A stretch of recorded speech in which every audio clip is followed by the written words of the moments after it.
G'day. Hello there. I'm Aussie Robbo. I'm English Jen, and today, after many years of waiting, I'm finally getting to do Halloween Horror Night. This will be both our first times, but for me, I'm super excited. And not only that, what we're doing? The RIP Tour. Yeah, RIP Tour, which takes us to every single house, hopefully both shows, if weather permitting, and gives us some snacks and drinks on the way. So please come with us. We can't wait to show you what we've got to install tonight. It's going to be really scary.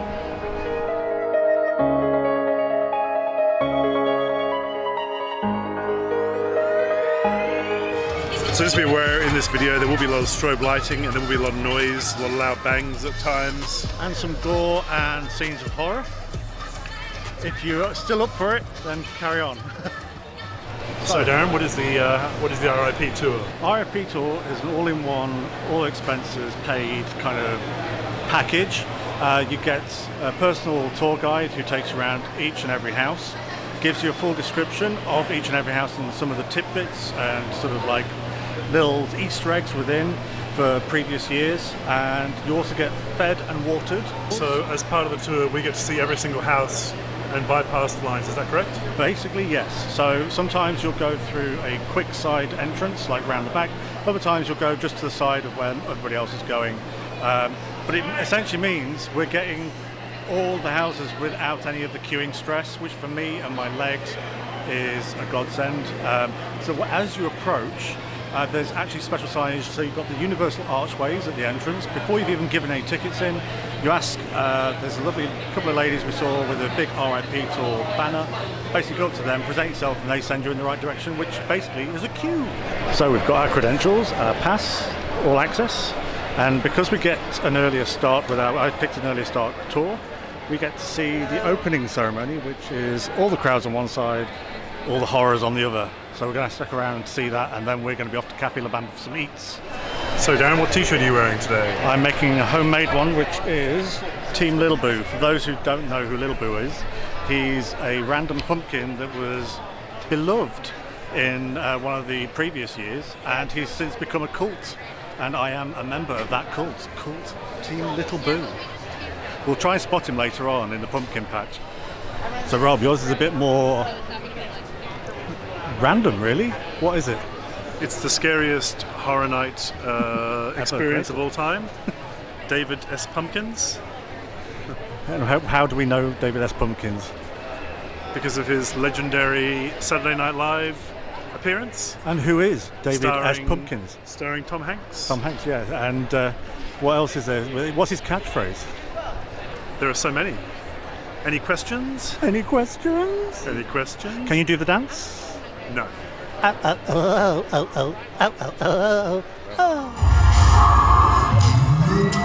open the gates and begin our reign, for we are Halloween!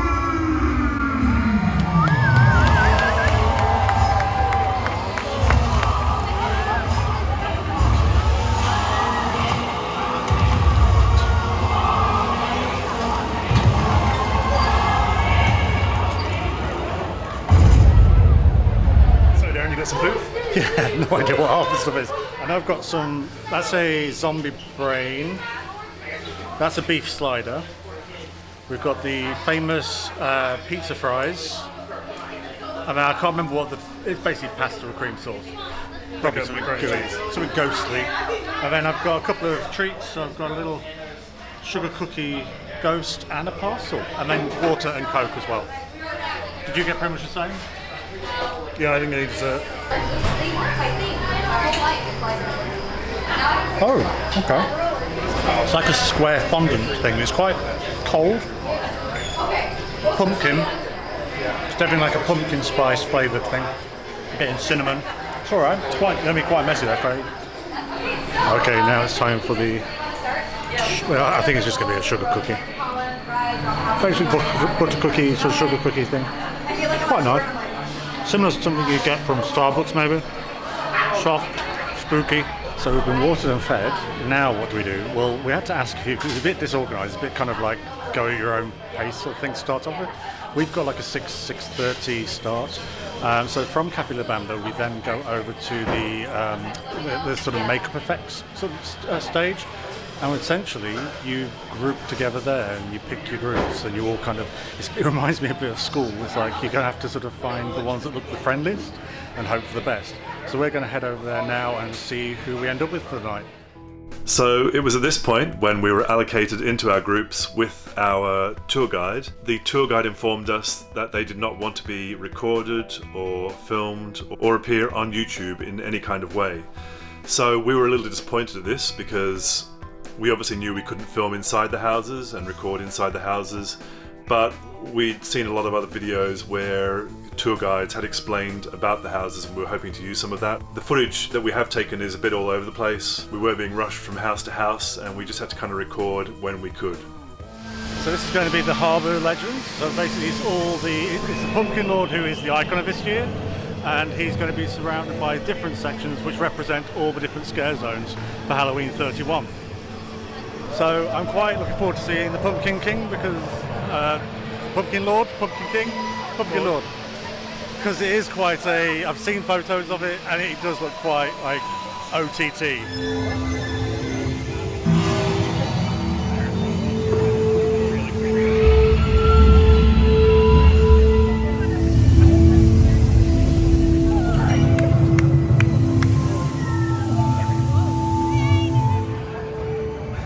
At night time this is going to scare the shit out of me.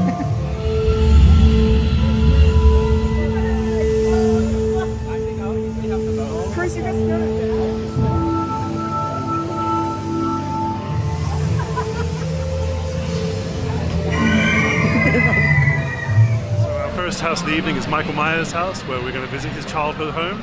Going right back to the beginning and not even having like a facade. We're going to walk straight into his house as a child. And we'll give you our first evaluation as soon as we finish. So we just got out of the the Halloween house. It was actually a really good set. The whole thing, how it was built, where you went outside, you went inside, and in and out. It was really nice. It was air conditioned, so that was really good. The one thing was, I was always looking in the opposite direction when all the scare actors were coming out. So the real scary one for me was the very last one where there were loads of Michael Myers. One thing that did take me out of it was there was lots of security guards everywhere who were just kind of standing there looking a bit dazed and confused. So that kind of took you out a little bit. Yeah, that was a good one to get started with. Nice and subtle. I did actually get scared about 3 times. You jumped a few times, yeah. Genuine jumps. Just because the timing, if you go through at the right time, then they get you. It's great. But now, onto Cell Block, which is essentially all the worst horrors escaping a prison, and we've got to go and get the core to save humanity. So we're about to go through to the speakeasy one, where basically the witches are vampires. Is that right? No, it's Witches a Coven, which is basically 1928 Prohibition America. But they're not brewing alcohol, they're brewing us. So we did Cell Block after Halloween. Yeah, it was a good one for makeup effects, I would say, sort of like the costumes, but not so much for the actual storyline, was a bit vague. It did get me a couple of times though, it got me. Which one of the houses got you so far? I haven't really had it once, but... No, you don't. You're very cool, calm and collected, but I'm always the one who goes first, so I'm going to maybe send you first next time. Okay. But yeah, so it was a good ride. I preferred Halloween to Cell Block, I think. What about you? So the Cell Block was the second one with all the creatures. It was fine. It didn't really seem to evolve. It just felt like the same kind of thing as we were going through. Yeah. I was waiting for something more that just never quite came. What about Witch's Brew, the third Witch's Brew, I really liked the atmosphere of it, the whole period thing going on. Again, the detail is amazing. It never really got me as far as a big scare, though. Did it me? You saw me? You jumped a few times. Yeah. I think in Witch's Brew there were a lot more kind of round the corner scares, and they were coming out from all directions rather than just like, here's the next corner, here's the next one. So especially towards the end when it was that like sort of half circle room, right? There was a dummy with his mouth sewn up it was dummy, didn't scare me. However, then there were like people coming from every side, and the timing was just right, and it literally made me bash straight into the wall. It's like I just flew sideways. But yeah, up to now it's been a really good night, and the tour guide's really good as well. So 3 houses. Dan's been scared a lot. I'm still waiting for a good scare. to be taken by surprise. The thing is, I think quite a lot, so I know when the scares are coming, because you can hear it ahead. I mean, the scariest thing at the moment is how dark it is and tripping over and breaking your leg, you know, for me. But I'm enjoying it. Yeah. The Halloween for me is the best one so far, I think, just because of the immersive experience of going through those houses. And I did feel like it climaxed at the end. Good climax, yeah. With multiple Michaels. Yeah, absolutely. Yeah, that'll be it. The climax, the storyline was very clear. Yeah. Yeah, so you knew exactly how, when you got to the conclusion, that was it, you knew it was over. And it's such a clever way of doing it as well, just a simple, clever way of throwing everybody off. So we're 3 houses down now, and we're just taking a bit of a break. So after 3 houses, they bring you to one of the bars. And the first bar that you come to is Jimmy Fallon's bar. So we're in the Jimmy Fallon building above. It's a private VIP area, I believe, and there's actually a balcony where you can go out onto as well, or you can go inside where it's air conditioned. It's actually really hot tonight, so the air conditioning is quite nice. But what is a huge relief is that all the houses are air conditioned as well. I actually didn't think they would be because they're such big spaces, but it's really nice that the houses are air conditioned so that the scare actors don't have to work in heat the whole time. I was quite worried about that, but yeah, I was quite surprised, but it's a nice surprise. So for tonight, I've gone for a ghoul juice in a souvenir cup, which is Myers Dark Rum, Bowls Cherry Brandy, simple syrup, mango nectar, lime juice, pimento, paychards, bitters, served over ice. That's really nice. Quite refreshing. Taste the rum, quite strong rum. But with all the different other ingredients, it kind of overpowers it to a certain degree. You can definitely taste the rum, but it's actually a really nice sweet flavour. Yeah. There's a lot of tropical juices going in there, so yeah, great flavour going on there. Not a bad vantage point. What is this?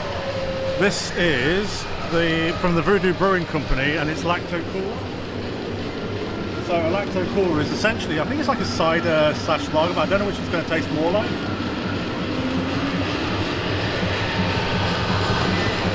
I've heard good things about it. So it's like sweet cider maybe? It's like a citrusy cider. So there's a hint of sweet going on there, but maybe the sweet's left over from the drink that I just tried with you. Yeah, there's definitely a citrus flavour going on there. Always remember to have ID as well. Oh yeah. I don't know if that tastes more like a fruity lager. Which do you prefer? That one. I prefer the cocktail. How much were these? It came to about $29. So far, yeah, 3 houses down. We've had like an in-depth look into each of them, which is quite interesting to hear about the scare actor side of things and the makeup process that they go through. But this is like makes it even more special, is be able to come and get some fresh air, be above everything that's going on down below, and just be able to see the mechanics at work. At the moment there's 3 houses kind of at work around here, so you've got like multiple queues, which is crazy. 2 of them are on the same soundstage. Yeah, the 2 share the same soundstage, which is Halloween. No, was it Halloween or no? Cell Block and Witch's Brew. Yeah. When you're in them, you have no idea that they are, so close to each other. Queue-wise, we haven't had to worry about the queues because we literally either cut through it or go around a completely different route. They do look long, yeah. Yeah, and it's great. I will admit, it makes it extra special to not have to worry.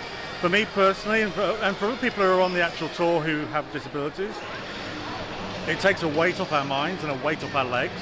So it means that we can like breathe a little and not have to have that anxiety before we go into a house, like thinking how long we're going to be there for.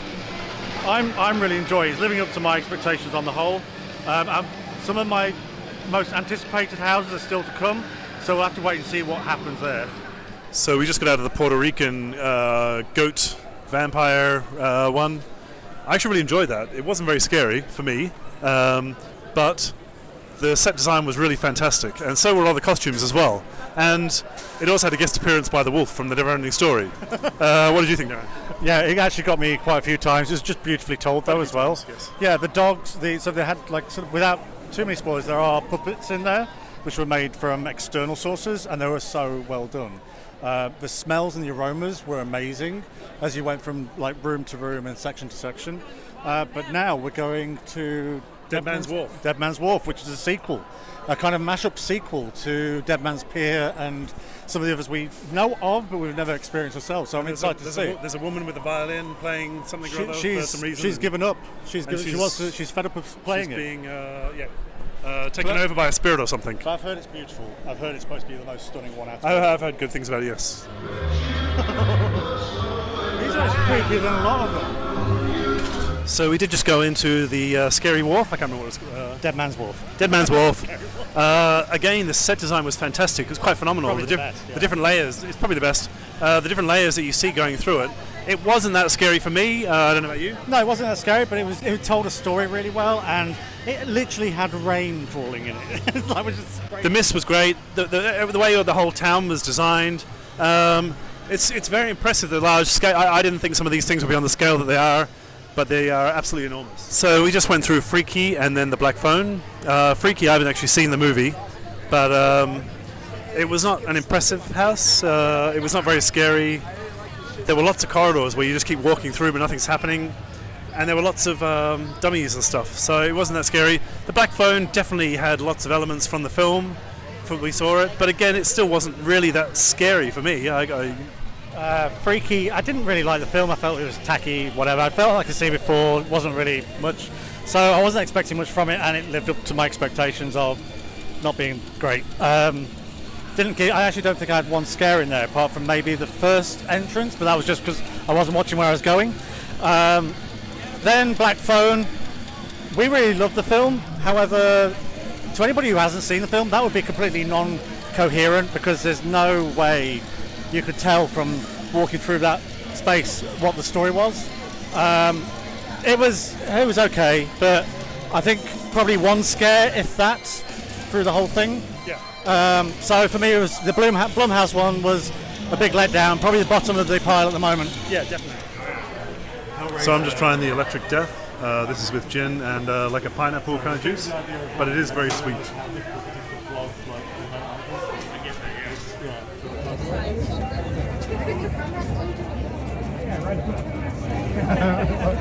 So we just did the Bugs one. It wasn't so much scary, it was just kind of gross and weird. And there's lots of stuff that kind of is falling from the ceiling that gives you this weird, icky feeling.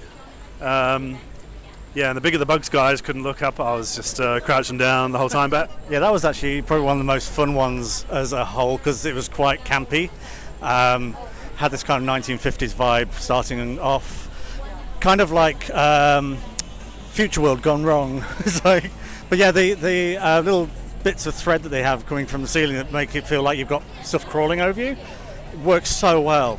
No, it was one of my favourite ones up to now. And it still made you jump a couple times. Yeah, it did, yeah. I like your little blue shirt. Thank you. So we just did the Descent, which is the one where you're kind of going into a New York subway and you start to descend down. And a lot of the set design was quite good. I didn't really get scared. I didn't find it scary at all. And then there's a weird day glow kind of paint thing going on at the end. So that didn't work for me because it kind of revealed stuff. So you can kind of see what's coming ahead. So it wasn't really scary for me at all. So Descent, it actually had, I think I probably had the most scares in that one. Not necessarily my favourite house, but it definitely got the most scares out of me. I think really? The timings I think just happened to work for me when I was going through certain points. Really? Wow. Okay. But the actual set piece, the whole subway thing. I love the set. I love the subway. Great. I didn't like the day glow at the end because it just gave it. No, the day glow was I felt like it could do with a big finish, and it didn't really have it. Some of them don't have big finishes. Yeah. No, it's not my worst, but it's not my favourite either. Right. No. But we've only got two houses left now. Yeah. Which is Monsters Legends Collide. Oh, okay. It's classical monsters, and then the one I'm anticipating probably the most is The Weekend. We'll see. I'm looking forward to it, but hours walking around does take its toll. That's always something to pay. It's quite exhausting. It's quite, even if you're going straight to front of the queue, it is quite exhausting. And it's also extremely busy. Scarily busy. I can't believe how busy it is compared to what it was earlier. But it feels like it's busier than in the daytime. Yeah. The show. What did you think of the show? Have you spoken about the show? What did I think of the show? Yeah, it was very entertaining. You know, a lot of great artists going on there, a lot of strength. Quite a few. Some great performances.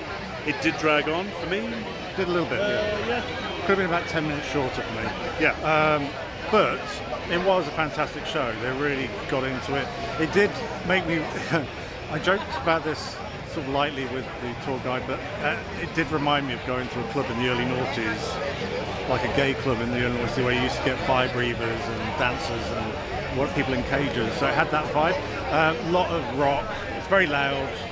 Actually, there was loads of strobing, so my eyes can be quite sensitive to light, and I had to look down quite a lot. I couldn't keep my eyes on stage because just the strobing light and then the light from the fire and everything. And so my light, they give you a warning that it's adult in nature, but it's nothing worse than what you see on TV. Like, I didn't see anything naked, so it's lots of thongs. It's very skimpy and it's PVC, clever kind of vibe.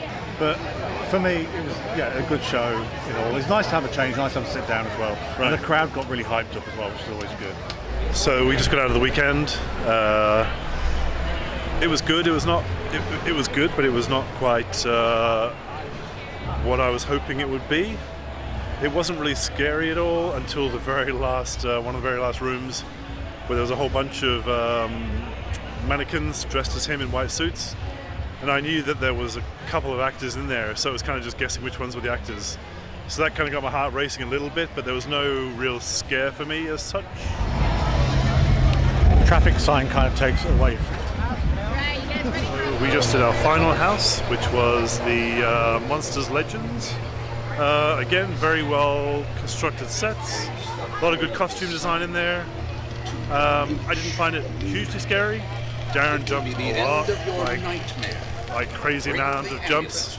But I didn't. I gotta be honest, I don't think I jumped once in that whole entire experience of all the houses, the 10 houses. Yeah, there were individual moments where I kind of got a bit, Jeepers Creepers, especially one of the weekend rooms and one of the houses, but overall.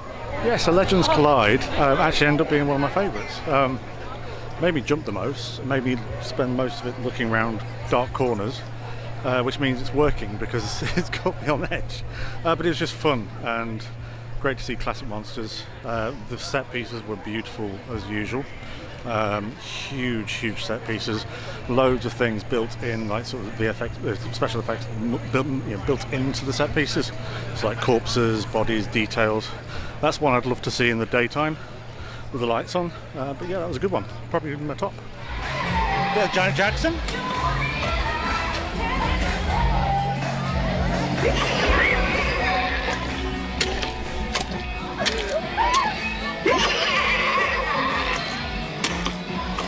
I extend my grabbing vines and grow Halloween. Look at all my loyal followers. Yes! Grow and spread Halloween, my minions. So, we're back at the hotel. We're chilling out, having a little bit to eat before we go to bed.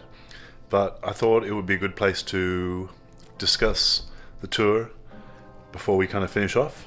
There's a few things we haven't addressed while we're there. The first thing is what happens at the end of the tour. The RIP tour, basically there are 10 houses. You see all 10 houses, you get taken to the front of the queues, and you fly right in, so you fly right past all the crowds. You also see one of the shows, which is the... Nightmare Fuel. So the show is called Nightmare Fuel, and you get taken in there past all the... I believe there might have been a queue or a line to get in. I'm not too sure, but we just went straight in and were put straight down. Yeah, they have rows reserved for the tours, and so we saw that, and then they guide you through some of the scare zones as well. Once the tour finishes, your tour guide normally will take you back to Cafe La Bamba, and then that's basically the end of the tour. So you can decide to give your tour guide a tip if you choose to do so, or not. I believe some people didn't, but we did. And You can then go into Cafe La Bamba, and where the only the people on the RIP tour could go in the cafe. And then you're entitled to some more drinks, some more soft drinks, whether it's water or Coke or Sprite. And there were a few desserts left over. I didn't have any, but they had some desserts and a few cold meats and things like that. So that's the whole tour. Also, at the end, they tell you that your RIP tour card, you can use that to get to the front of the queue for pretty much all of the rides. So it works once as an express pass for all of the rides and all of the houses. I don't know if it gets you straight to the front of the house or if it gets you in the express lane. So you can go through the house in the express lane again for each of the houses. The only thing that our tour guide wasn't too sure about was whether it works with the mummy rides. It's just reopened, so there's a possibility that the RIP card does not work on the mummy ride. So I just want to get your overall thoughts on the RIP tour, Darren. I think it's really worth it. For me personally, this is our first time going. Everybody who we spoke to and told that it was our first time going, they said, wow, you're kind of spoiling yourself for every other time you visit after. And I can kind of understand that, because it's an all-in-one stop shop, and I feel we got our money's worth. The only thing would be they have these rest stops, and I feel like they are really they know that people are going to buy alcohol on these rest stops, because there's nothing else to occupy you apart from looking out and looking around the space you're in. A few of us really appreciated these rest stops because different people had different disabilities, etc. Things that over. You're talking how many hours were we walking? We started at 6:30. We got there at 6. We started at 6:30 and we finished 11. So you're talking, I'd say between 5, and the tour guide said the same thing. It's like 5.5 hours of walking around. So you need those stop gaps. They do talk. Every tour is slightly different, so it depends on the group decision. So they'll basically, the tour guide will give out an idea and say, are you okay to do this, like 3 houses in a row? Do you want to take a break here? That was really appreciated, and she did an amazing job. Considering how busy the park gets, we weren't prepared for how busy it was. And my legs definitely weren't prepared for it. But yeah, at the end of the night, it was nice just to sit back in Cafe La Bamba and sort of just take it all in, unwind, talk to each other a bit, which was nice. We made friends, which was really, really nice. And for me personally, as someone with a partial disability, it was a huge bonus. I'm in pain now, but I've been able to manage that pain throughout this whole evening. If we did it over a number of nights, doing the long queues, etc., even if we had express passes, we'd end up having to queue quite a lot, and I would not be able to physically do it. I've managed to do everything I wanted, get everything I wanted out of it. Met some really lovely people, had a great night. The weather was awesome. I can highly recommend it if you're going to treat yourselves, whether it be singular. There were quite a few single people with us, which is lovely. And couples, etc. People who've been going for years. Ourselves, we were the only ones who, I think it was our first time, wasn't it? I think we're the only people who were there for the first time, yeah. Yeah, and as for the actual overall event, so well done, so well thought out. There's so much creativity and love and passion that goes into it. Outside of all the merchandising and the other stuff that comes with it, drinks, alcohol, food, you can tell that there's love being put into this every year. And it was nice to get a few comments from people about my Little Boo t-shirt, which I'm not selling. But yeah, it was a really fun night. I'm glad also that we booked one night at the Cabana Beach Resort, because I think the reality of getting back in a taxi to Pop Century at Disney would have been that would have been hours. I think would have been stuck there. Basically, it just took us 15 minutes to get back. We had to wait on the bus for a little bit. There was a bus already there, but we had to wait on the bus for a little bit, like 5 minutes, and then it set off, and then that was literally 10 minutes to the resort, and we were back. Tomorrow we've got a park day now planned. We're going to do some pool time, and we'll show you around on our resort tour the pool. And then we're going to go to the park again tomorrow, and I'm going to sort of have a look round at all the bits I missed. So things like the tribute store. On nights like tonight, when it's fully, full blown Halloween Horror Nights, it's quite difficult to get into things like the tribute store, and I just didn't fancy doing that as an add-on at the end of the evening. I want to go in there and take it all in, not just feel like I'm crammed in a store at the end of the night feeling tired, and that's when bad choices are made.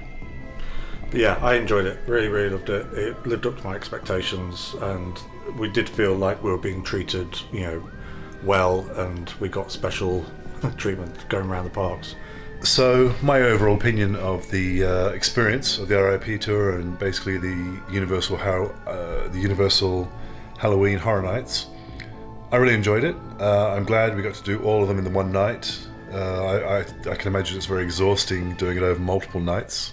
So it's greatly appreciated that Darren treated me to this tour. So this was not provided for us. We paid the normal price of the RIP tour, which was.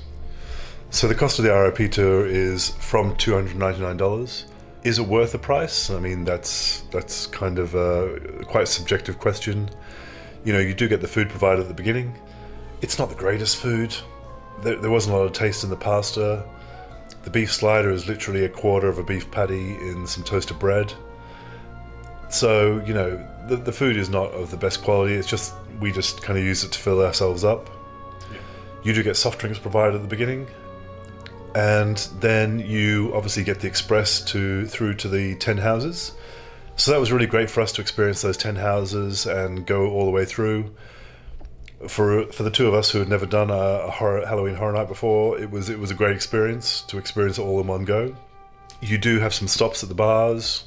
The drinks aren't provided there, so you do have to pay for any drinks that you buy at the bars, including soft drinks. Then obviously at the end, if you do have the stamina to keep going at about 11 o'clock, 11:30, then you do get express passes to all the rides and everything else.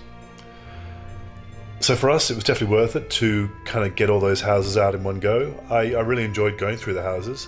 I didn't actually jump scare at all when I was doing it, but maybe that I'm my own worst enemy in that I was always looking around the corners and I was always trying to work out when the next scare was going to come. But I really enjoyed a lot of the houses. Some of them weren't so great. The Blumhouse ones were pretty awful. They were pretty terrible, actually. Not a lot of thought went in there. The first one, the Freaky Friday or whatever it was, literally was some empty corridors at one stage. You just felt like you were walking down empty corridors and there was nothing there. It didn't feel like there was a lot of effort put into that one. So in terms of my impressions of all the houses, probably the one that freaked me out the most was the bugs eaten alive house. I just don't like certain bugs, and the bigger they are, and certainly the way they put them in there, it did kind of freak me out. And they had a lot of stuff hanging from the ceiling, which gives you that sensation of things touching your skin. You spent most of it crashed over. Yeah. Just like the film Nope, I would just walk around saying nope all the time because I was just like, no, this is not right. This shouldn't, yeah. In terms of the houses I really enjoyed, Dead Man's Pier was really, really good. Winter's Wake. I felt it was a bit anticlimactic. There wasn't a really climax to it, but it just felt very atmospheric, and the way the sets were done was really good. And probably the other house that I enjoyed the most was the Halloween house. And the reason for that is that we've never done a Halloween Horror Nights before.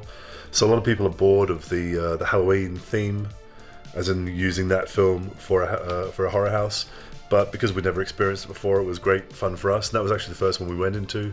So that was a good way to start on the horror houses. So definitely my top two: Halloween and the Dead Man's Pier, Winter's Wake. And I also actually, and the third one I actually really enjoyed was Fiesta de, I can't even say this very well, Chupacabras, Yes, with the Latin American village. I really enjoyed the way the set was built for that as well. It was a really good layout. So I've done this differently. I'm going to do a top 10. I'm going to start from the bottom. Number 10 would be the Blumhouse, Freaky and the Black Phone. I was looking forward to seeing the Black Phone. Not so much Freaky because I wasn't a big fan of the film. Both of them were letdowns for me, both kind of pretty soulless. Number 9, Spirits of the Coven. So Spirits of the Coven had beautiful parts in it. There was like some really beautiful design. it just didn't stay with me. It gave me a few scares, but it didn't stay with me. It seemed a bit all over the place. But number 8, that's going to be Hellblock Horror. I liked elements in it. It did give me a few scares. However, it did feel very chopped together last minute. Like, let's just throw stuff in there. I think that would be one that I'd like to see as a behind the scenes tour, because there's more to it. Then number 7, Descendants of Destruction. Similar thing, there were lots of really great elements in it. The set pieces were amazing, especially the subway train that had been crashed. But it just petered out at the end, which was a bit of a shame. Number 6, The Weekend After Hours Nightmare. I liked it on the whole. It was a beautiful execution of a very different kind of horror house. So The Weekend was one of my most anticipated ones. It didn't let me down. I just felt it was missing something. It felt like it necessarily didn't belong in Halloween Horror Nights and more of just a thing of its own.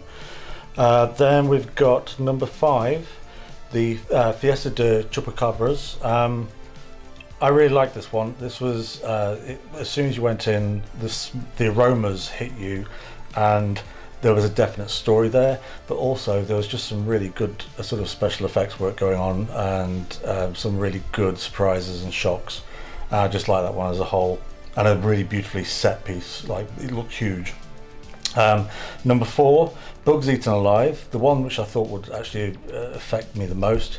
Like Rob, it did get under your skin. There's that great thing of hanging things above you which just tickled you, and that stayed with you afterwards. Again, kind of petered out towards the end, but the storyline was there. There was a kind of campness to it as well, during because of the time period it was set. So that's definitely a strong number 4. Number 3, I didn't think this would be so high. It's a well-treaded film that's been covered lots, and it's Halloween. They did a really good version of it. The original story, it had like touches of his childhood, but also about the actual film itself. So you had the sort of opening titles, and it told the story well, and towards the end it had some really good freaky moments that did make me jump and make me feel uneasy. Number 2, Legends Collide, the classic Universal Monsters.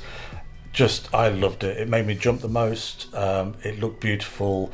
It had all the sort of main characters that you know and love from Universal Monsters history.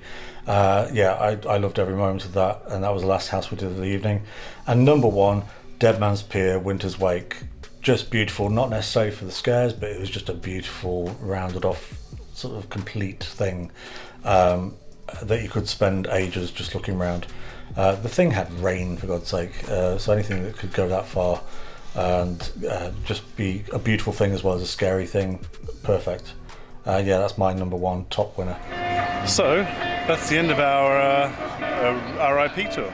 Yeah, the RIP tour was, I would say, a success. We loved meeting the people in the group. They were all absolute gold, and such a fun experience to have with them all, a joint experience. But it's now, nearly midnight? Yeah. And we've had hours and hours of walking around, and we're tired and we want to go to bed. So we're going to make our way back to the Cabana Beach Resort, and we're going to have a good night's sleep. And we might return tomorrow for some close-up detail on things like the tribute store and some of our favourite attractions. Thanks for joining us. Don't forget to like and subscribe. Leave us comments below about if you've been to Halloween Horror Nights this year. Let us know what your top 10 houses are. What's your highlights? What the letdowns were, and we'll be doing it again. Thanks for watching. See you next time. Cheers. Thanks for watching.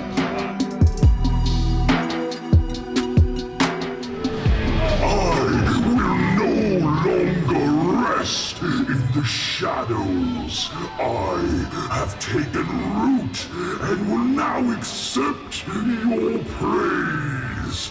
I am the Pumpkin Lord.